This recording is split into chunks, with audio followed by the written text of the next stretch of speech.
And I would like to start and welcome and thank Dasho Karma Ura to take the time to, well, speak about the topic which I will explain later. But first I will start for those who are not familiar with Dasho Karma Ura, even though I think most are familiar, but Dasho Karma Ura has been the president of the Center for Bhutan and GNH Studies, and GNH, you know, all I think stands for gross national happiness.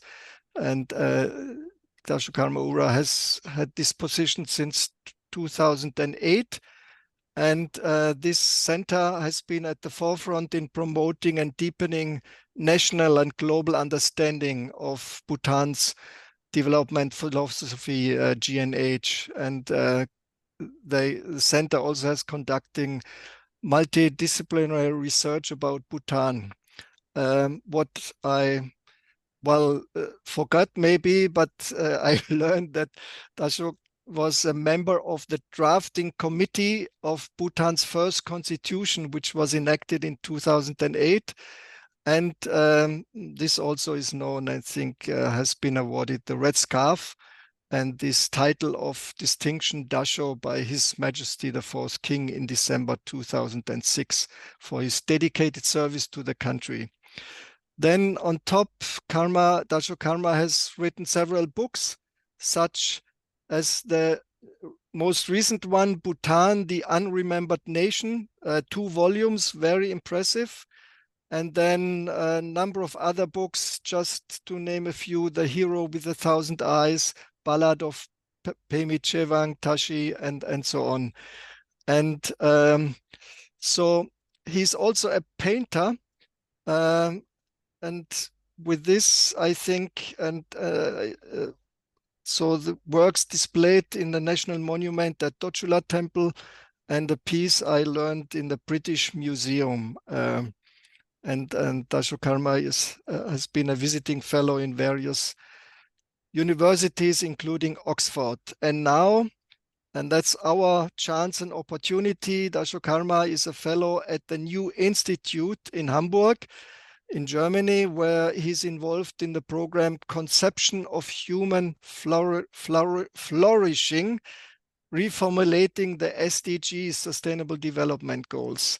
So altogether, Dasho Karma has so many talents: researcher, writer, artist, painter. And today we asked him to talk about the topic migration of Bhutanese. So most of you know that about 2 years ago, the number of Bhutanese who emigrated, especially to Australia, increased significantly. So it's about out-migration, opposite to the in-migration we are discussing intensively in Europe. And so the Center for Bhutan Studies has carried out a comprehensive research on this topic. And we are thankful that Dasho Karma Ura will inform us and shed light on the background of this development and the possible effects on Bhutan. So please, Dasho Karma Ura, the floor is yours. Thank you very much.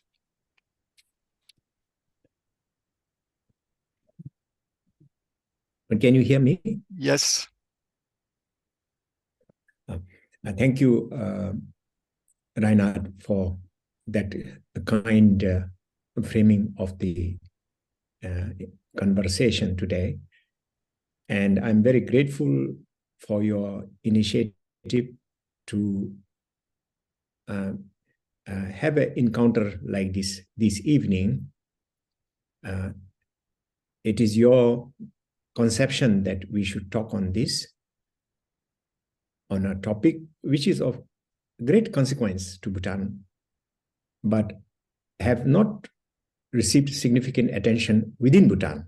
Although people do talk about it, they have not formulated the question about its consequences due to the size, which is very significant. I am very grateful that all of you are distinguished members of the association and others have joined. I can see Marianne over there from Switzerland. I can see Dr. Mayer, Gallo, and Frank, Dr. Frank also, and many others. So I do welcome and appreciate your gracious time this evening. The fact that you brought this topic as the first.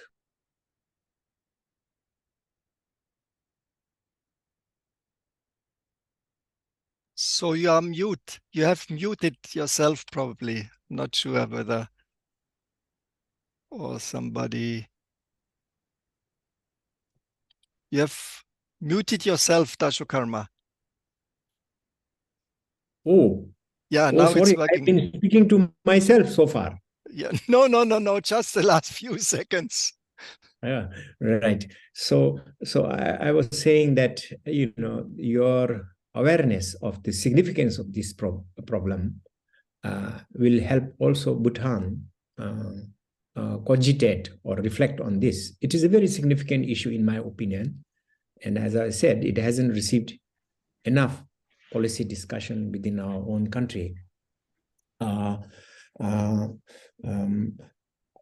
the many things that happened in the past about our country, in my humble opinion, this is of enormous significance, not only because of the speed of the event of migration, but also the size of the event. And I think there is more to happen as young people have this expectation of going abroad. So I congratulate you on the choice of topic for us to discuss. The study that we carried out collectively in our office amongst a group of us does not very much delve into its consequences, because the study was taken in order to ascertain the number, which became very controversial, with some saying as minimum as 15,000 and some other saying in the upward range of 30 to 35,000. So it was a response to that uncertainty about this number that we took the study in mid-2023. And so our aim was limited, but I think we can today discuss a little bit beyond that also. And I thank my colleagues for the work we did together. And may I, since it is a bit numerical, may I take you through some slides? Can you see? Yes. Can you see the slides? Yes. Okay. So these are the principal researchers who supported me in this work. Now, as you know, the churning or the movement of people are of two kinds. Within the boundary of the nation, a lot of people are moving from rest of the country to the western 5 districts of the country. And over the last 3-4 decades, about which we know the migration from the census, the stage has reached where now 44% of the Bhutanese population have migrated and live in 21% of the nation's surface area in Western Bhutan. So the densification has been happening in the Western Bhutan And relative to that, there has been thinning in other parts of Bhutan, particularly eastern Bhutan. But the volume and the speed of outmigration in the last 2 years has taken everybody by surprise, in the sense that they had not anticipated anything on this scale. Let me first say that because no central organization ever keeps a record on outmigration, nobody had any concept about the size of outmigration. And in order to triangulate a possible and credible number, we had to go through many different sources to countercheck each other. So the sources that we tapped for our study were about 6. We had a survey of Bhutan, survey of the young people done with a sample size of about 2,000 people. But this was a very 2,400. But this was a very representative, nationally representative survey. We tapped also into the data for the last 8 years of the Bhutanese people who exited from Paro Airport, but have not left any record of their coming back.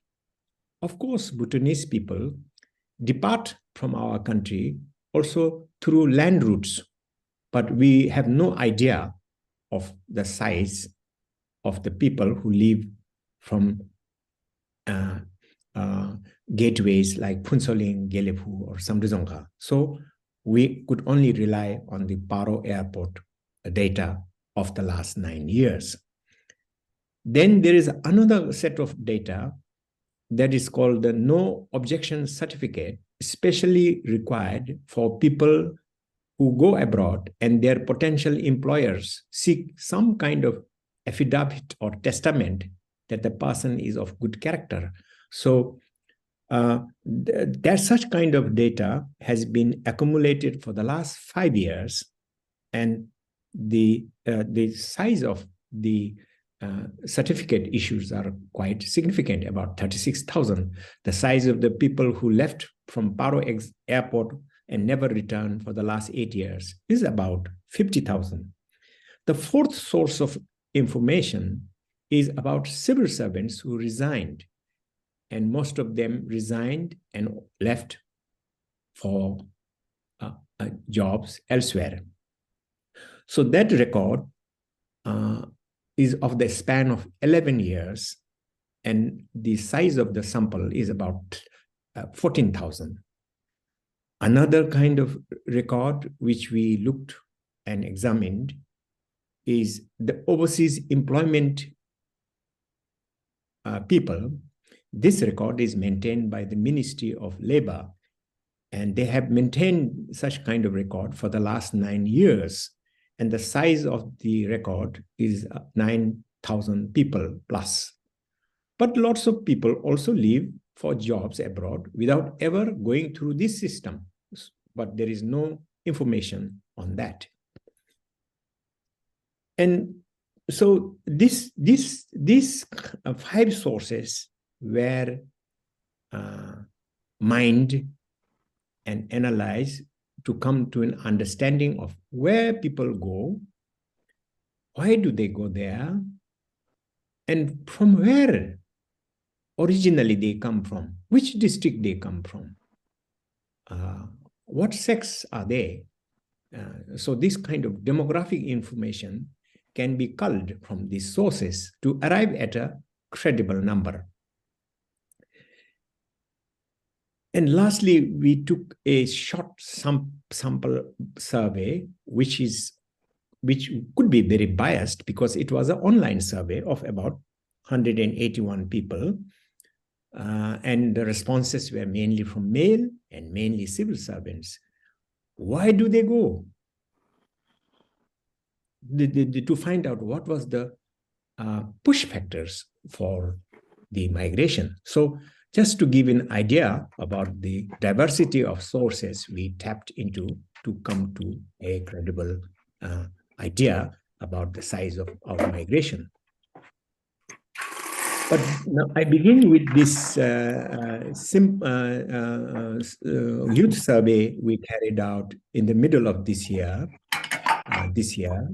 So about 2,400 young people were sampled from various schools in the country.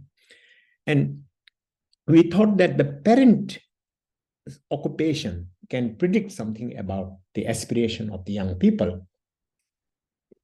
But also, this is very general. It gives a general idea of the young people in the schools about the employment of their parents. So you can see here quite a lot are farmers. This is followed by entrepreneurs, business people, and civil servants and army. So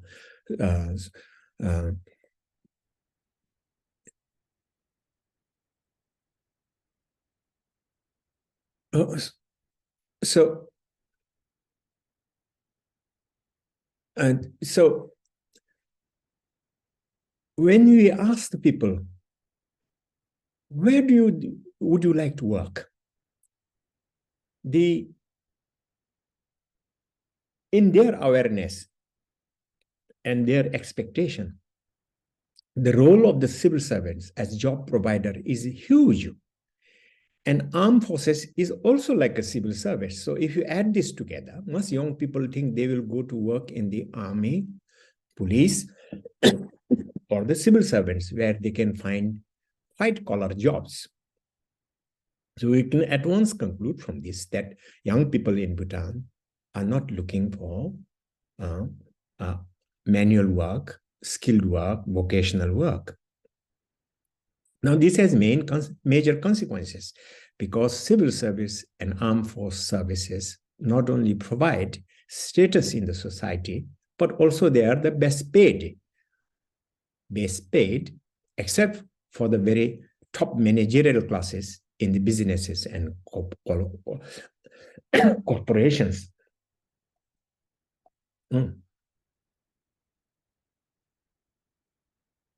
So you can now see if when we ask the young people, what are the salary ranges do you expect as soon as you graduate? Most people expect upwards of 25,000. This is in stark contrast to the real wage or the wage levels in the private sector. In the private sector, I think most people can aim for about 15,000 unless you are very skilled, qualified, and in the managerial role.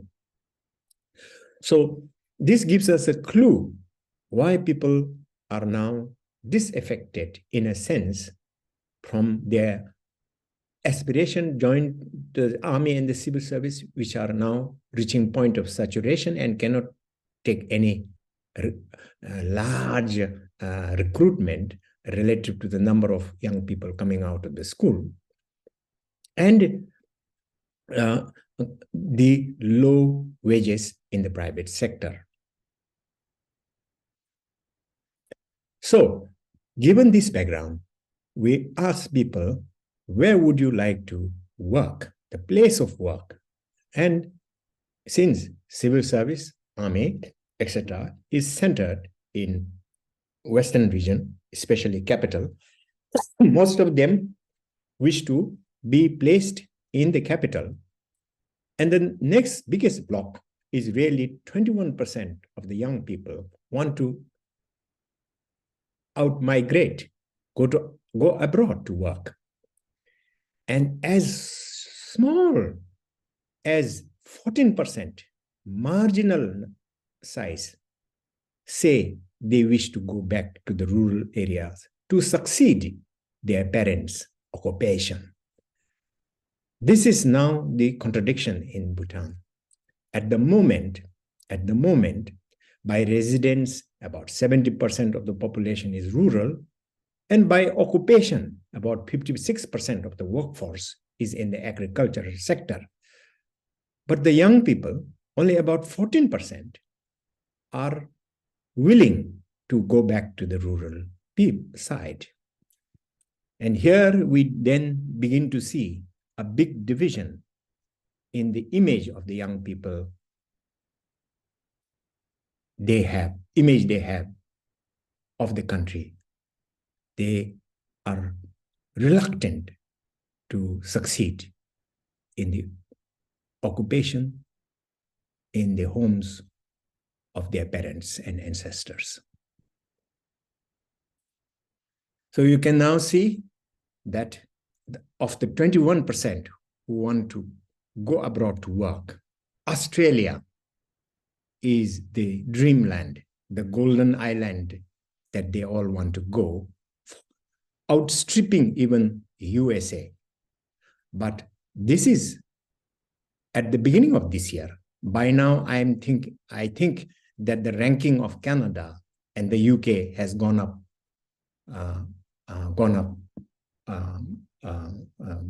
significantly.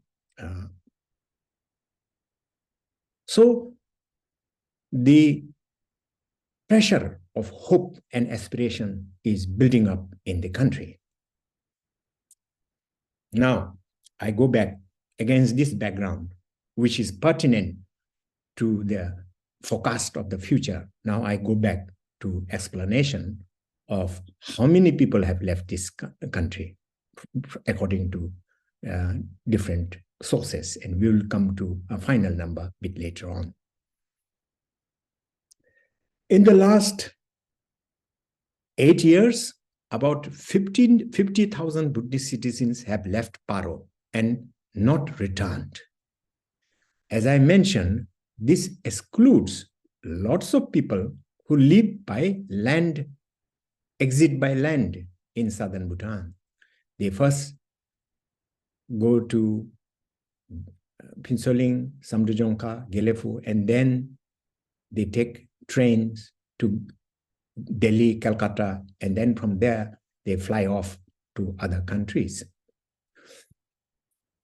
So if you look at it, there has been out-migration in the last 9 years, month, sort of per month, about 250. And there has been a slight increase in January 2020. And then COVID came and it pulled down the average number of out migrants, pulled down a little bit. But as soon as the COVID restrictions of sealed borders and flights, medical certification, credit allowances, etc., were loosened, there has been an enormous ascent or increase in the number of people living per month, such that by February, for example, 2023, the last point in our data, after that is only for half a month, 5,500 people were leaving the country to emigrate to Canada, to out-migrate to Canada, Australia, Middle East, and so forth. So you could see that the people who were financing their out-migration, such as banks, would be doing great business. Also, the airlines would be doing great businesses. But we will see a greater loss in some other areas.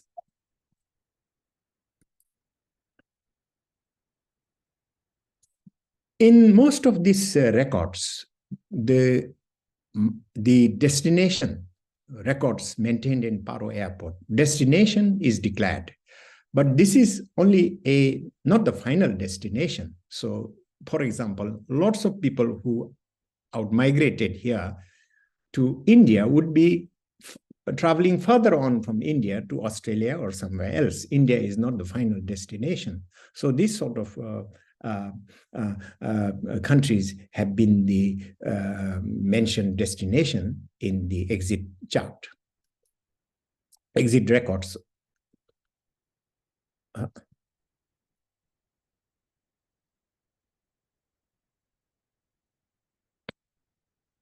So if you see now the age group of the people who are out migrating, age group of people, it is mostly between 25 and 45. You can see this gray area. Though the age range here is 25 to 45, I will show you later on little more precise age range. It is between 25 and 35. So very young people are leaving the country. If you also see the outmigration by age group over a period of time,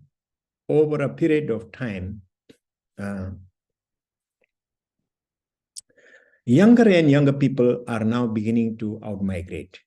You can see as a percentage, the people between the age group of 15 and 24 are also beginning to outmigrate. And the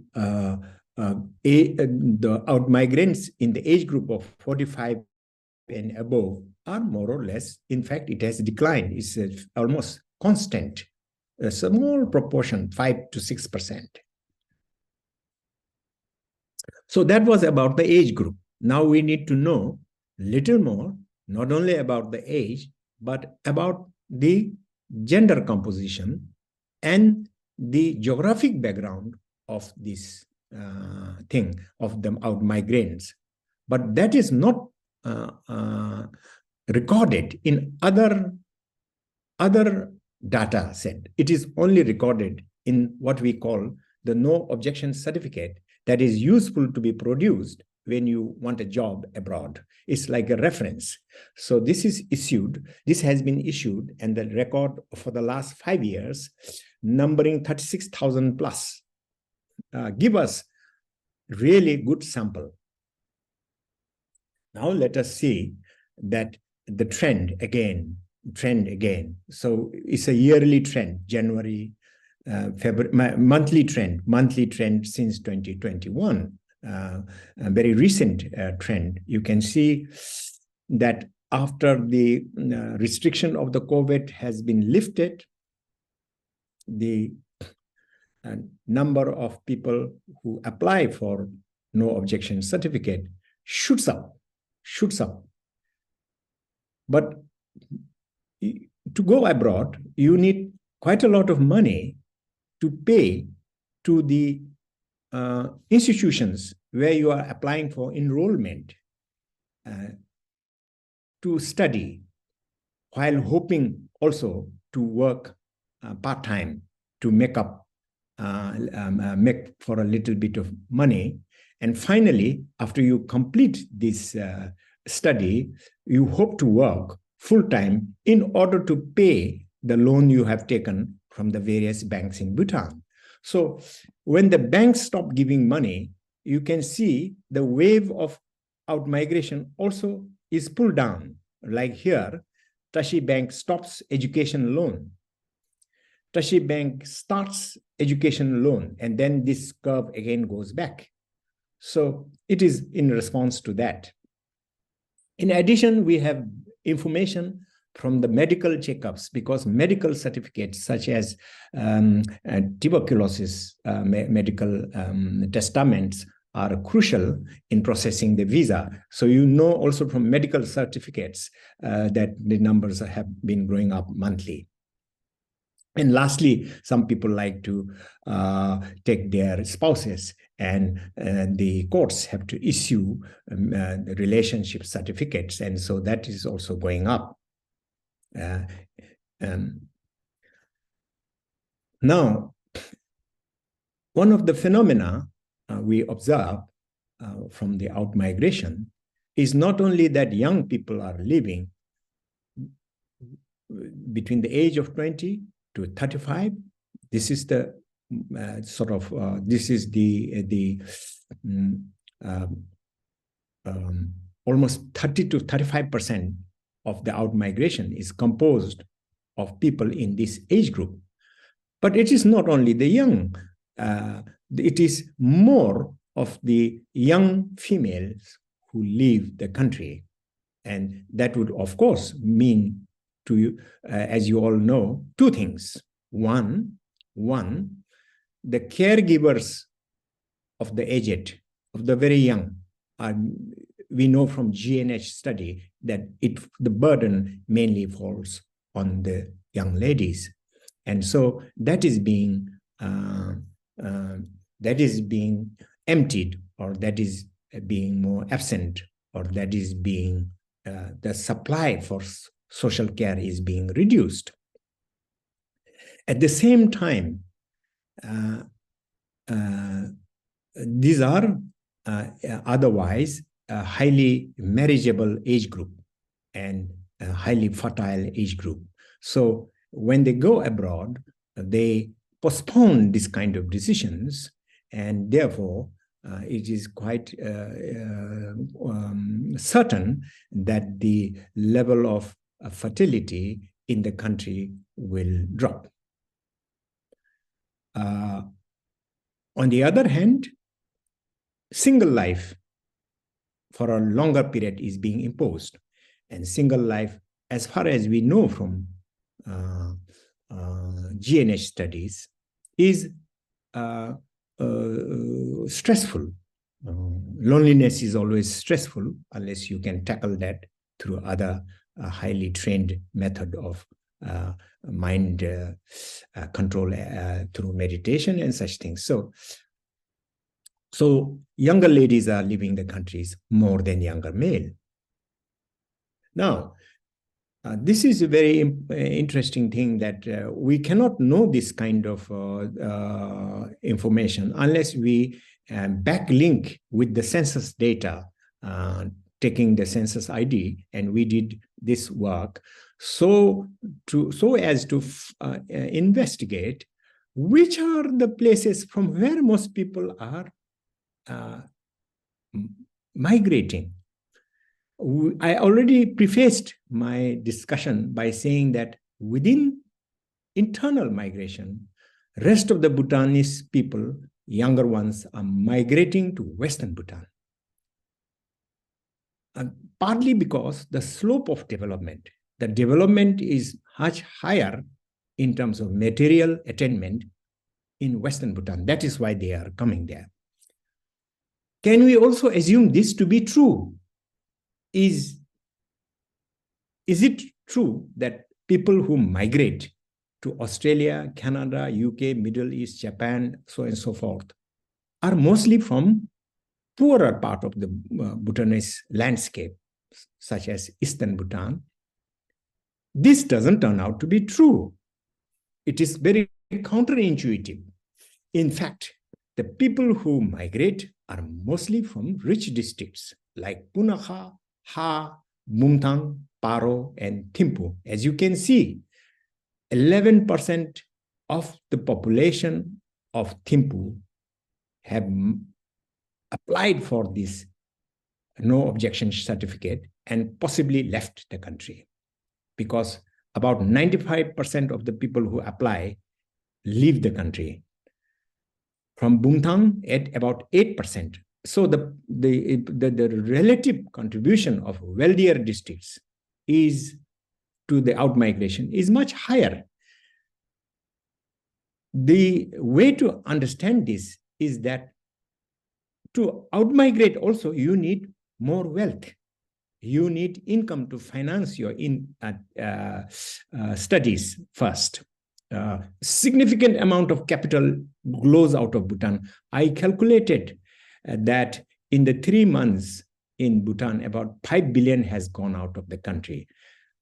Each person has to invest about 30 lakhs nultram per year in order to finance a year's study. And that has to be taken from loan if your parents doesn't have it. And to take a loan, you have to mortgage either building or land, and only wealthier districts can do it more easily.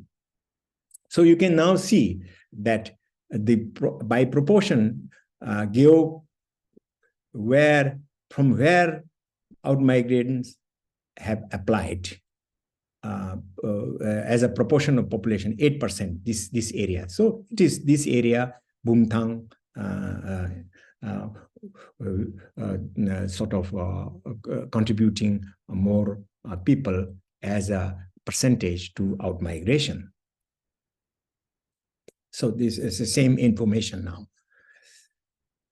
Now I come to the those numbers were general, about the general information about outmigration. We shall now look at the resignation from civil servants. Resignation most likely for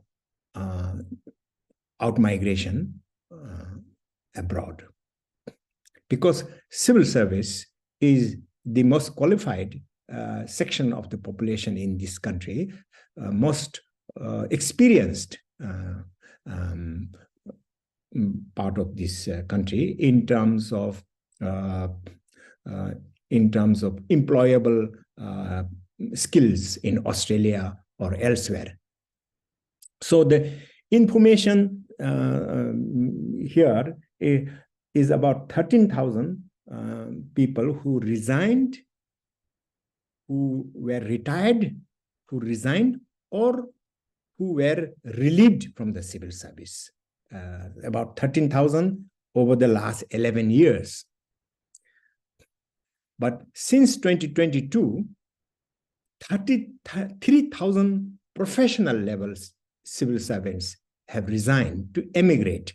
And that is one which is accelerating, and that is the one on which we will focus just now.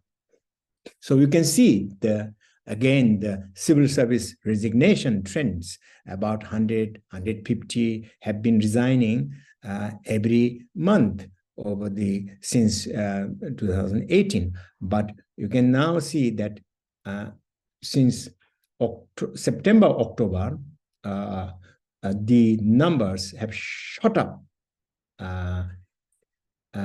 not in an incremental fashion, but in terms of a sudden escalation.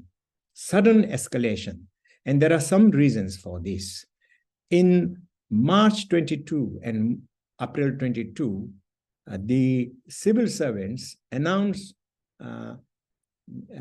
some 30 to 40 executives, they were relieved from their job. And that sent a huge shockwave into the civil service, who thought that jobs were permanent in the civil service and they could look forward towards a life with some certainty along with dedication to the country. But this thought was shaken up by this act. And it is undeniable that it had an effect on the departure of professional levels in the civil service. So this is the sort of gender segregated information about early retirement. But it is not only in the civil service. The corporations, which were the 17 major corporations in the Druk holding investment companies, as well as the state-owned corporations under the Ministry of Finance. Druk holding investment is not under the Ministry of Finance, but irrespective of that, there were a significant number of people who outmigrated from these organizations. The last source of information, are you there? Can you hear me? Yes, we can hear Hello. you. Yes, we can hear you. Okay. Excellent. Should I stop? It is becoming fairly boring. No, I think it's very interesting. So I'm not sure how many Okay. slides still do you have? Well, I can stop after one or two after this. Yeah, just continue. We still have time. I Okay. think it's very interesting. So last source of independent information for us to gather an idea of the size and the nature of out-migration is the overseas employment that is assisted and supported by the government. But nevertheless, as I said before, not everyone who goes to seek jobs abroad go through this system. So the information is incomplete. But we have about 9,200 plus individuals who left for overseas employment through the Ministry of, through the record maintained by the Ministry of Labor and Human Resources. But actual placement is done by the private sector agencies. Only information is maintained by the government. So here also we see that young ladies are going through this arrangement abroad more than young male, but overall, almost all of them are between the age group of 20 to 34. So, and yeah, you can see that as opposed to the overall pattern of geographic origination, overall pattern of geographic origination to linking back to richer, wealthier district. In the case of overseas employment, most are from what we would call slightly relatively underdeveloped part of Bhutan, such as Mongar, Pemagasel, Dagana, Sarpang, Samchi, and Tashikang. So here you see a contrasting picture. So these are the places where young people go through this overseas employment, which is a very different type of pattern, very different kind of job than those who go to Australia. So in terms of the quantity, gender, age, this is all the information I have. Overall conclusion that I drew, taking into account all the subtle factors, is that about 65,000 Bhutanese, as of mid of this year, are abroad, having out-migrated. Now, some general points. I think that the out-migration has been a bit abrupt in our country so far. So how to have a safe, orderly migration would be a very important question for the policymakers, because unplanned migrations can leave a lot of repercussions behind. People who have suddenly migrated, who were teachers in schools, like other jobs, live in the wake of their out-migration, uncovered jobs, jobs which cannot be fulfilled unless someone volunteers to take a huge amount of stress and huge amount of burden beyond their pay. And but at a structural level, it can never be done. It can be done in a few cases here and there, but at a structural level, if there is a shortage, it will emerge as a disruptive factor in the health sector, in the education sector, and elsewhere too. And there has been a great deal of complaints or great deal of observation by various people. I read in the Quinsel and elsewhere about such shortages, bringing in some disruptions and challenges to the delivery of services in our country. And it will be very severe in some countries, some districts, far more severe than others. And there is no easy way of coping with this by merely recruiting numerically, because the fresh recruits will never have the sufficient level of skill and sufficient level of experience. The numbers may be fulfilled, but not the content of the job. And there are major signs of this that the government, I hope, will take great notice of. In terms of population, in this country, in Bhutan, as you know, that already the growth rate is quite low, 1.3 or so, 1.3 or so. Fertility is almost below 2, or below 2 already. So we are looking at a very stable population, as I have predicted in the past, perhaps far more accurately than statistician offices, that this country's population will be stable by 2036, 35. And my forecasts tend to be correct. I made written forecasts in 2010 or so, and I'm much closer to truth of trend line than many other forecasts. So one should be more concerned with the demographic shrinkage. So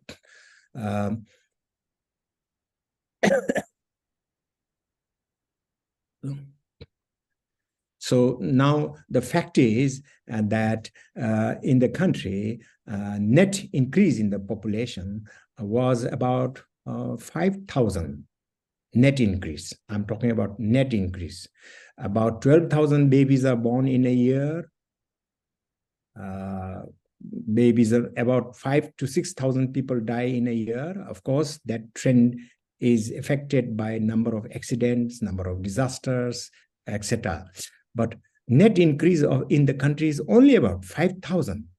But if the number of people who outmigrate, like in February 2023, is 5,000, you are looking towards a very, very steep fall in the domestic population of the country.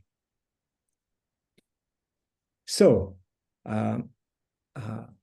we have yet to study what is the economic gain from this outmigration. We are yet to study about it. But I can conclude already that the emotional well-being and the personal status of many of outmigrants will be compromised. It is not the same as being in our country, although they are pursuing their dreams, their own way, their agency towards flourishing. But it is difficult when you are displaced and when you are you're dropping out of a network, you're dropping out of social support, you're dropping out of your culture. It is difficult. They are facing big challenges. So within the country, also, I already mentioned about service delivery within the government sector. But in general, Bhutan has labor shortage. Labor shortage is acute in the construction sector and And most importantly, it is acute in the farming sector, which is where most people derive their income and most people live their life. Now, we already saw that young people do not look forward to living life in farms. There are many anthropological, sociological, economic reasons for that. One of them is that the education and the media has always painted the farm life in negative terms. But be that as it may, my main point is that out-migration will now raise the wages of the hired sector of the agriculture, and that will make agriculture even more uncompetitive. So out-migration may reduce unemployment, which is good for the government, but it unleashes more structural problem, especially downward spiraling of agriculture. This is very worrying for me. Out-migration, after some time, after they pay their fees and get a job, may lead to savings and remittances into the country. But if a section of the out-migrant increasingly think of permanent residency, then remittances will also be compromised. It will peter out. So there is a trend in that also. But the reason why people would contemplate living abroad is more worrying to me than the money. Because if they think in that way, we have to reflect something is somewhat seriously wrong in our country. So lastly, lots of engineers, accomplished teachers, accomplished accountant, auditors are leaving their country because these skills fetch jobs readily abroad. And this is also the thing which will cause technical brain loss to the country. So I will now stop because I can go on and on for discussion, and there are more to reflect. But may I say that COVID was handled most brilliantly by our king, with no negative consequences economically, sociologically, to the individuals and households. But it did hobble the economy because tourism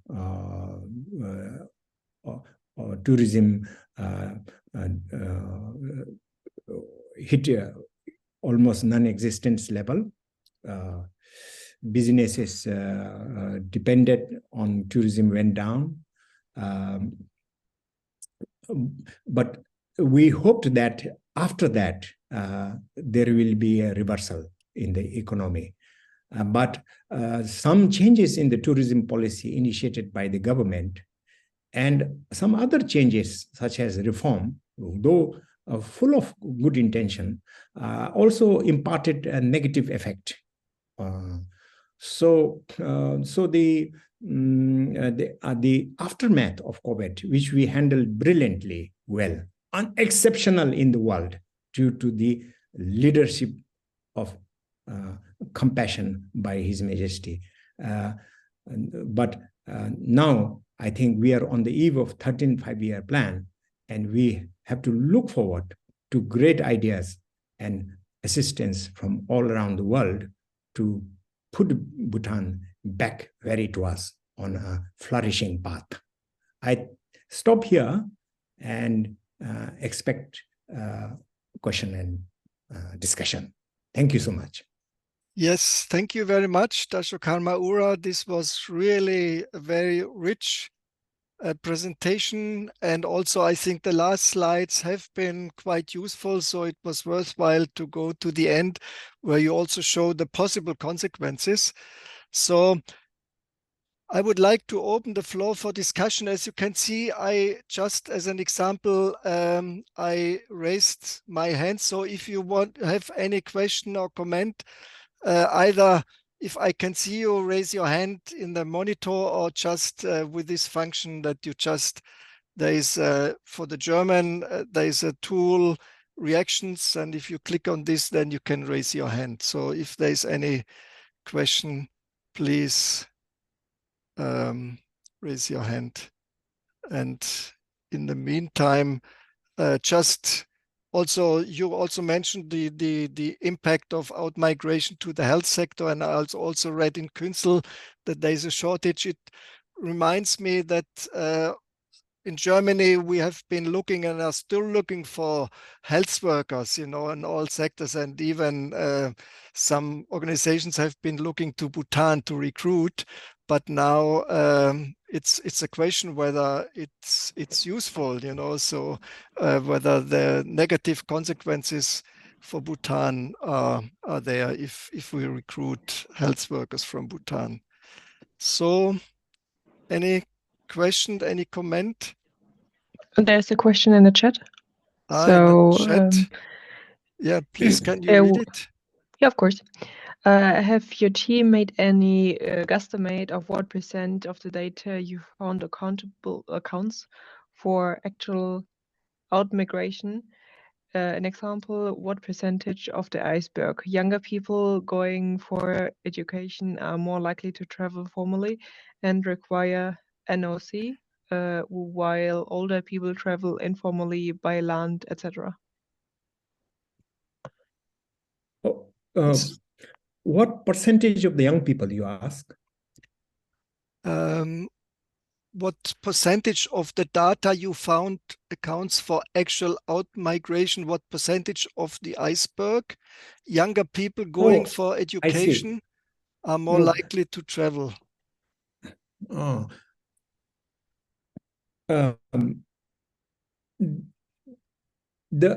In Australia, almost, to my understanding, almost all those who go first have to go as students. So that means they have to enroll in Australian institutions, paying significant amount of annual fees, and then working also side by side, and finally after graduation taking full-time job. I think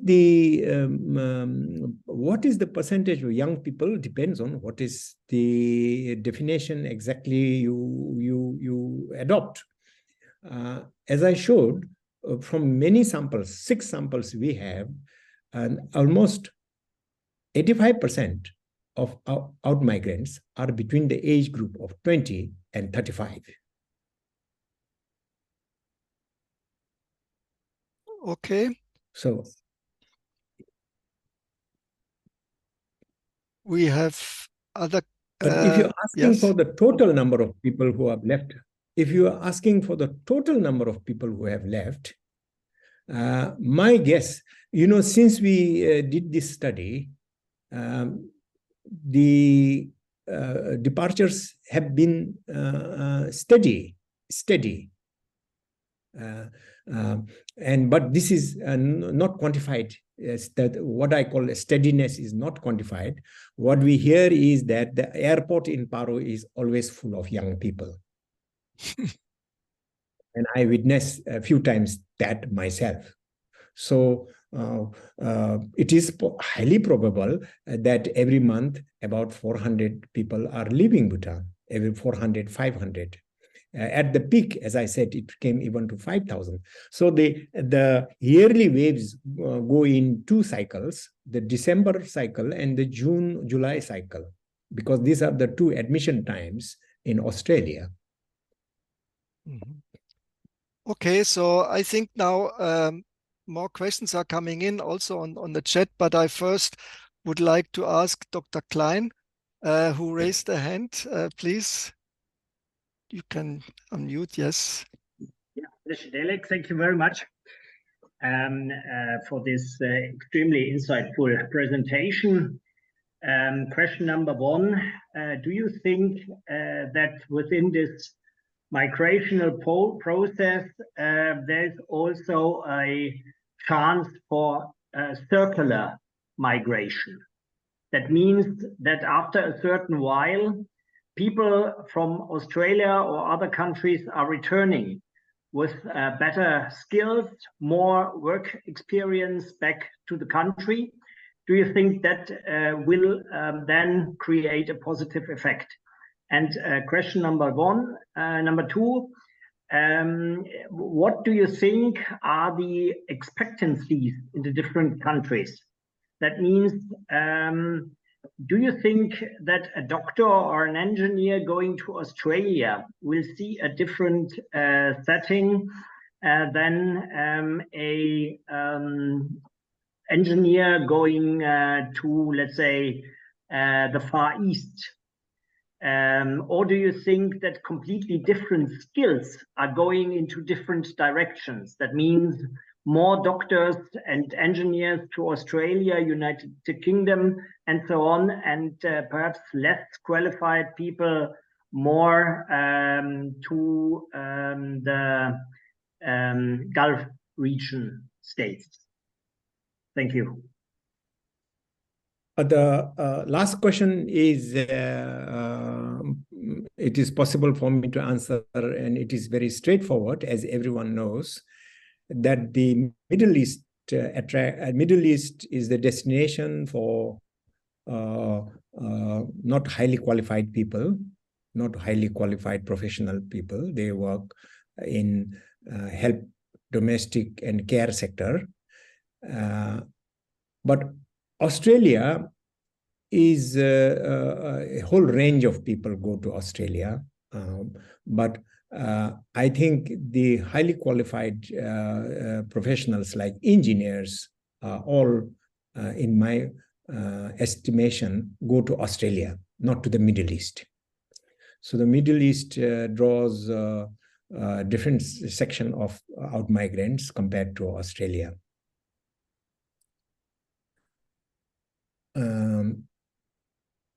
Likewise, those who go to Japan, there are also a small section of Bhutanese people working in Japan.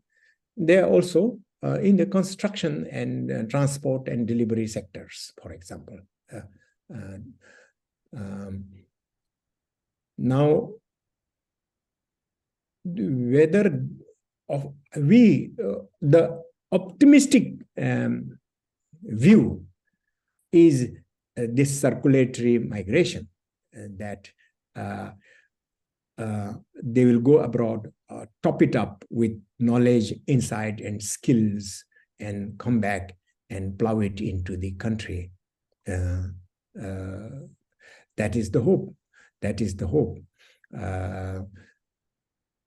That is a more speculative one. We have to have a sample to know this. At the moment, there is no sample. At the moment, what we have in the country is those who go to hold highly professional posts abroad, come back with a significant amount of saving. That might be benefiting the financial sector in this country.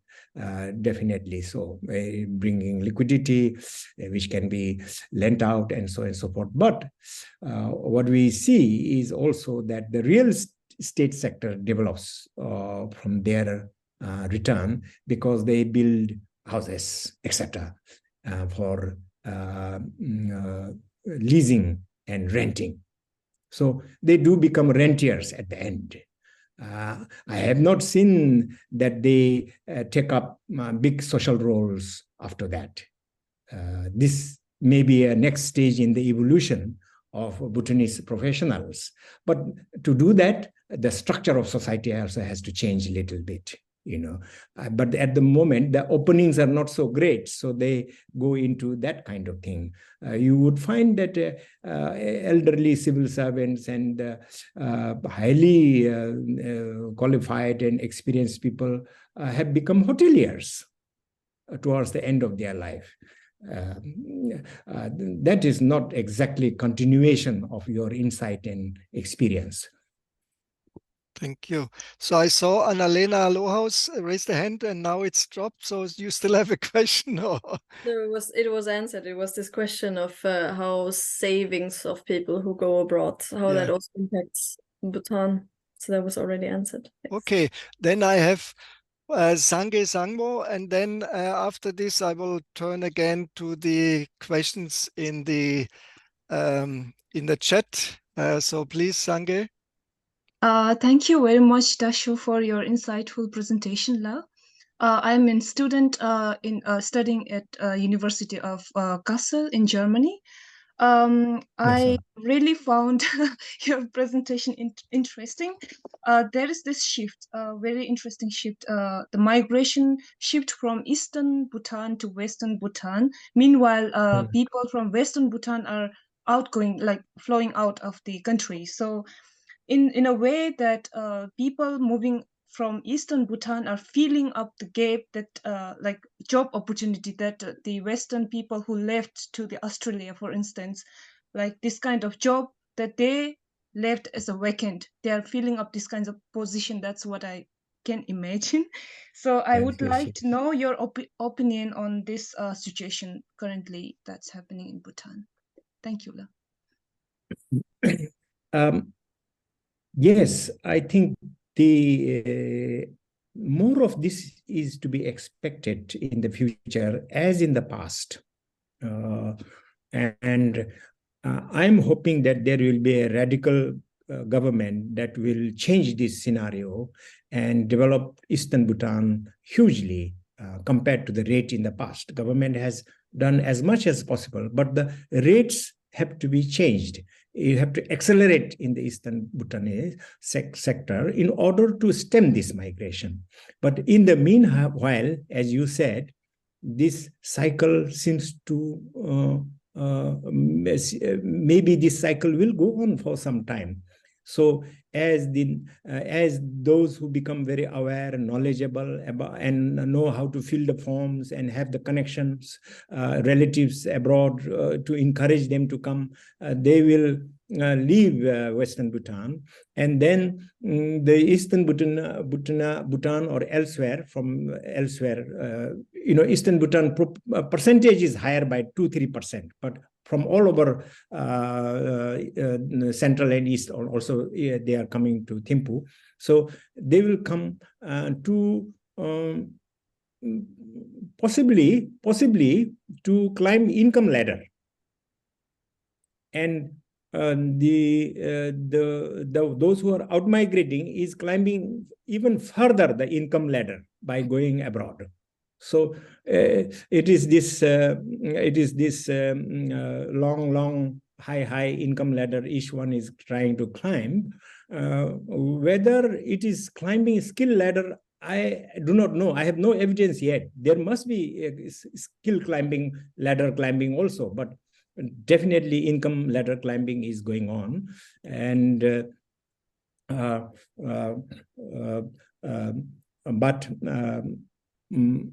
overall,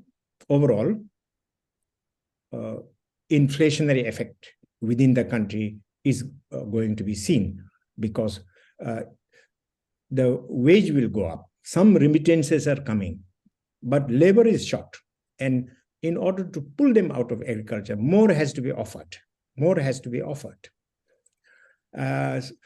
So in between, those who have difficulty making money, but the rents have gone up, food prices have gone up,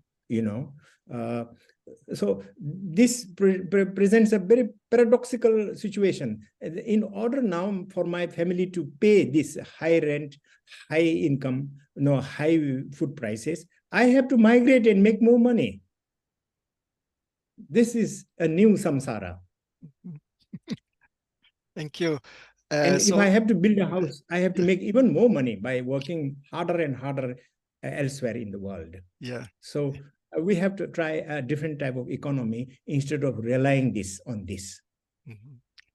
Okay, so let me just switch to the chat, and then after this I will return again. Mr. Herbote, I can see, but please bear for a minute. So in the chat, there's, I'm not sure, Dasho Karma, whether you can also look at the chat. Well, I don't look at it because I can't see. My eyeglasses are not so... Yeah, no problem. I will read it. There's Mrs. Barbara Weber. I think she's from the World Bank. She asked, what could be possible solutions in your view to A, make brackets, young brackets, people stay in the country, and B, make them want to come back? So solutions to either young people stay in the country and solutions to make them come back. I'm sure Dr. Barbara already knows the answer, but she just is throwing it up. I know. This is a question of relative inequality. It's the question of inequality. It's the question of unequal development. All developments, government always try to develop at the same pace, but because of market, because of banking sector, you need greater degree of corrections, because market by itself, as doctor knows, is always unequalizing. So the government needs to play a much bigger role in this. And the problem is easy to see for all of us, Dr. Barbara, myself, everybody can see. A solution is more difficult. The problem, the solution is easy to see. Problem is also easy to see, but implementation is always a struggle. And the question, the answer is very simple. Make the villages as livable as fast as possible. So the questions are very straight, solutions are very straightforward in my mind. First, build toilets, first-class toilets for everybody in the village. Because young people who are in the central schools, used to better sanitations, cannot cope with simple pit latrines. We have to solve this problem. We have to solve the problem of bathroom, good kitchens. And we forget that people who make only 50,000 a year per household can never do it. They cannot save enough for this. So we had a radical plan during the fourth king's time to solve all this problem, but we didn't complete the task. So one by one, toilet, sanitation, housing, good housing. So you know where the direction of my argument is going. It is very simple to do that, but instead of becoming enamored and glamorized by digital flagship, this, that, we have to start first solving this basic thing in the villages and make villages at least 1/4 as livable as towns. And then people will go back having found this survival sub-startup ready. It is very difficult to build a safety tank by a villager on its own, as you know. The water supply is brought by government. It is a shared property. Safety sewerage pipes have to go through some other people's land. So this has, so for me, those sort of things are important, and for those government also very important. But we have to agree that we do not lose sight of these ordinary things first, and more complicated things, are being solved first than the simple ones. Okay, so I will switch back to the audience. So, Mr. Herbote, please, your question. Yeah, thank you, Mr. Rolf, and thank you, Karma Ura. I have seen in your statistics that some, let's say, quite unexpected countries or islands have been the target countries of the Bhutanese, which I wonder how this can happen. So I don't wonder about India and some European countries, Australia, I do not wonder. But I wonder that, for example, if I recall correctly, more than 40 people are at the island of Aruba in the Caribbean, or Yes. 30 at the islands of the Turks and Caicos Islands, or 100 in the Central African Republic.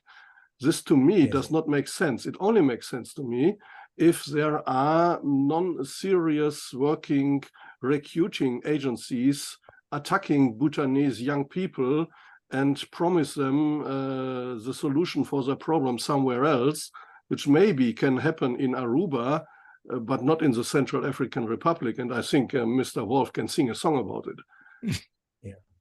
So the last country, I think it's clear to explain, but please, Dasho Karma, you know it, Central African Republic. When the statistics came up, I was also taken aback that the Bhutanese people are distributed as drops everywhere, in Kiribati, in Senegal, in Nigeria, and all. And it surprised me how this could take place. But after having discussion with some people in Thimphu, it moderated my surprise. For example, I met a top hotel manager in Paro, and he told me he worked in one of the African countries as a hotel staff for some time. So Bhutanese, it seems, are exploring the world in their own searching ways for job, for experience. So I'm not surprised about this. I'm now not surprised that there are Bhutanese in unexpected places. So I think just the Central African Republic, my interpretation, because that's the UN peacekeeping forces who are then deployed to the Central African Republic. The UN peacekeeping forces are captured very well in the statistics, captured very well in the statistics. But it is these mysterious destinations, islands, islands we find, and we have ascertained that it is true in some cases. We have tried to cross-check. Yeah. You know, they have gone to Sudan, and some are in Ukraine, and some Bhutanese are in Belarus, one or two working. So this is meaning that Bhutanese people are discovering the world on their own, trying to discover, find jobs on their own. Okay, so let's switch again to the chat, and there is I think Barbara, she provided a link for those who can see the chat to a World Bank report on migration. But Mr. Kinle Dorji, he asked a short question. Is there any data on people who have taken permanent residence outside? We do not, we have not collected any information from the out-migrants themselves in Australia. It remains to be done. In the survey of the 181 online survey, asking, would you like to, if you get a chance, be a PR, permanent resident? When we asked that, 61% of 181 affirmed that that is their aim. That is their aim. So it depends on how much the destination country will accommodate, but this is their aim. This is very worrying to me. To me, this is very worrying. It is now going beyond money. Okay, so another question in the chat from Tshewang Norbu. Two of the crucial sectors that cannot be postpone their services is teachers and health workers. So I think this you have mentioned already. And then the question, Dasho Ura, please share your opinion, La. So I think you will just confirm that teachers and health workers are crucial. But any more any other comment on these two sectors?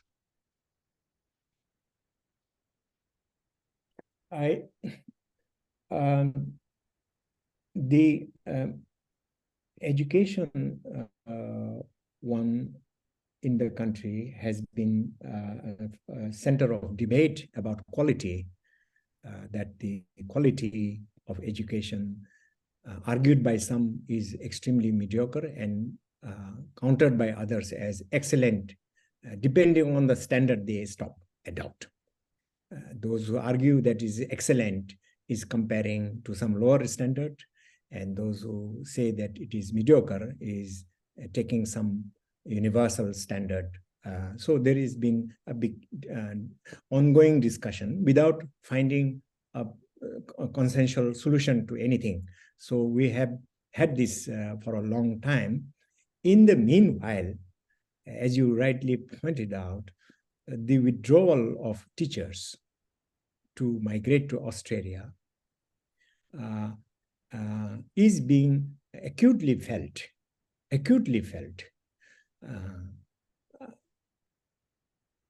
because new subjects are being added in order to improve the quality of education in Bhutan, such as digital education has been added.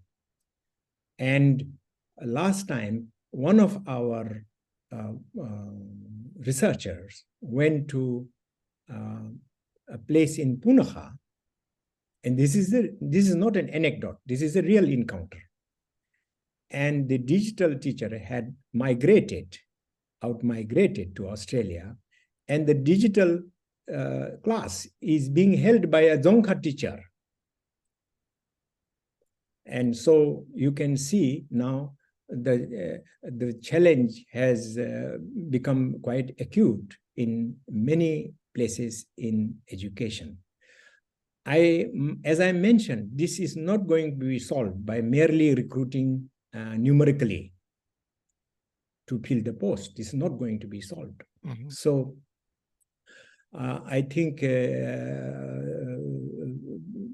we have to discuss this far more openly than trying to communicate through Quinsel. Mm-hmm. Same applies to Thimphu. I believe that the services in the referral hospital has declined severely. I have no quantitative study to ascertain this, but this is anecdotal reports, and this is also the reflection of people who went to seek for services over there. That there is staff shortage in this and that department. This is my information is limited to referral hospital. I do not know about the rest of the country, but since this outmigration is quite significant, it must be imparting a shortage elsewhere too. Mm-hmm. One more question in the chat, and then next I will ask Dr. Klein. So in the chat, one Julian Schute asked, do you think that providing better training possibilities in manual labor jobs for young people in Bhutan would create more career opportunities in the country, hence possibly slowing down migration? So this refers, I think, to my favorite topic of vocational, technical vocational training. There are two views on this. That is that in some sense, there is enough indigenous knowledge about how to do things, since this has been the mainstay of farming all the time for centuries and centuries in Bhutan. What is short is capital in the forms of tools, in the forms of packaging, in the forms of agro-processing. These are new things, because if you are going to link with market, you need this sort of thing. But in the actual tilling, planting, harvesting, I think we would be doing injustice and denial of indigenous knowledge if you say we need to retrain the farmers. In fact, this is the main contention of the farmers, that the institution of Ministry of Agriculture may not have much to offer in this respect. So, they can only offer if they produce a new variety, but the new variety may not do so well in the ecological and managerial ecosystem, farm managerial system. So my emphasis would be on capital input rather than on skill input of this kind. Thank you. So then I would turn to Dr. Klein from the Friedrich Naumann Foundation. And so please bear with me because we are reaching now 6:30, that this may be the last question. And for those in the chat, maybe we can document it and maybe we can react later. So Dr. Klein, please, your question.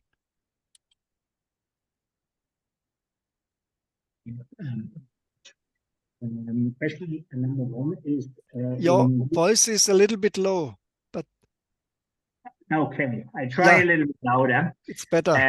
We see in many South Asian countries that there is enormous flood of people leaving the countries. In many of the countries here in India, as well as in Pakistan, Bangladesh, we see quite obscure agencies working in the process of mediating people from A to B. Would you please be so nice, La, and give us a little bit of insight on that? Do you see this is a potential danger, a challenge in the country as well, these obscure practices? Question number two. You mentioned that the ministries are going to give additional information to the people in the country. Do you think this kind of information given to those who would like to stay perhaps or who would like to leave the country, is that efficient? Is it useful? Or would you see in the further course of that any improvement which needs to be made in the official informational process of, let's say, the Ministry of Labor and Migration? Sorry, could you, Dr. Reinhardt, can you repeat those questions? I could not get it. Then I would ask. The voice was wavering. I would ask Dr. Klein maybe to. Yeah, Dr. Klein, yes, the voice got wavery bit here. Yeah, for me it was clear, but I was also distracted because I was looking for the other question in the chat. So, Dr. Klein, if you could briefly repeat. Question number one is obscure practices. Do you see any obscure practices when it comes to migration from Bhutan to other countries? Because that is a huge challenge in other nations here in South Asia. That is number one. And number two, you mentioned the process of giving information to those who are willing to settle abroad. Is that process given by the government, given by the Ministry of Labor, is that, from your perspective, La, is that efficient and good? Or would you see any needed improvement in the skills of those who give information on labor market issues to the citizens of Bhutan? Yes, Dr. Klein used a phrase called obscure practices. Perhaps you meant human trafficking or undercutting, exploitative services to make agencies making money out of posting laborers abroad. Yes. There is some discussion going on in Thimphu about this, but there is nothing evidential that the discussion is that young people have been promised jobs for a fee, but when they reached the destination country, they had to look for the jobs themselves. But there is no systematic production of evidence of that sort. So the extent is not known, but isolated incidences have been reported. Isolated incidences have been reported and also taken to court. So the sort of transparency and accountability of such agencies, when the numbers are going up, in order to reduce this so-called obscure practices, we need to control. So that is up to the Ministry of Labor to improve, in my opinion. Now, second question you ask is about the information given by the Ministry of Labor. I'm afraid, in a sense, that they have no good picture of the labor market abroad, for example, in the Middle East. So they cannot actually, to be very frank, provide accurate, say, if it is a domestic working sector, for example, they cannot provide a good, clear account of how things are, what the rights are, what the duties are, what is the social protection measures in case one gets into foul situation. So this is also something that needs to be improved. I do hear, however, that in Australia, this kind of so-called obscure practices are negligible. But we had some incidences in some other countries where people had to be rescued. Mm-hmm. Yeah. So thank you very by much. the government. Yes. Yes. Thank you very much. Again, I apologize to those who asked a few questions on the chat, but the time is getting late. It's in Bhutan close to midnight. And so we were planning just for 1 hour. But Dasho Karma, thank you very much for your time. I think the many questions showed that there was a lot of interest in this topic. And since you are still in Germany for a few months, and as I've mentioned, you have many other talents, like as a writer, and also maybe we are interested at the end of your stay in Hamburg on what kind of results or your research there, your studies have produced. So maybe at a later date next year, if you are willing, we may ask you again for a webinar on other topics. So with this, I would like to thank you very much and wish you all the best in Hamburg. Nice weather, not too much snow, I think. And also thank you to all the audience for this very interesting questions and the active participation. So Kadinchila, thank you. Thank you. Thank you, Reinhard, for this very impressive gathering, and also to those who sort of sat through this so patiently.